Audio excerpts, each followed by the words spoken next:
If you plant this one flower, your garden will explode with butterflies, guaranteed. Today, let's talk about how to bring butterflies to your yard with butterfly weed, the ultimate pollinator magnet. With brilliant orange blooms that attract pollinators, it creates a vibrant garden spectacle right outside your door. Low maintenance, drought-tolerant, and perfect for sunny landscapes. It attracts vibrant pollinators like butterflies while boosting biodiversity in your landscape. Known as Asclepias tuberosa, it's monarch's most loved plant, rich in nectar and irresistible to winged visitors. Native to the southeastern U.S., it thrives even in dry, sandy soils, bringing beauty year after year. A staple in pollinator gardens for decades, hardy, pest-resistant, and disease-resistant.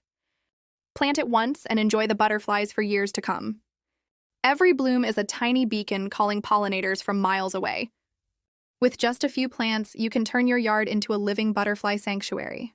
Butterfly weed, the #1 plant for pollinator gardens and our bestseller at TN Nursery. Tap the buy button or click the link in the description to get yours today, and let the butterflies come to you. Thank you for watching, and don't forget to like, comment, and subscribe. See you in the next one.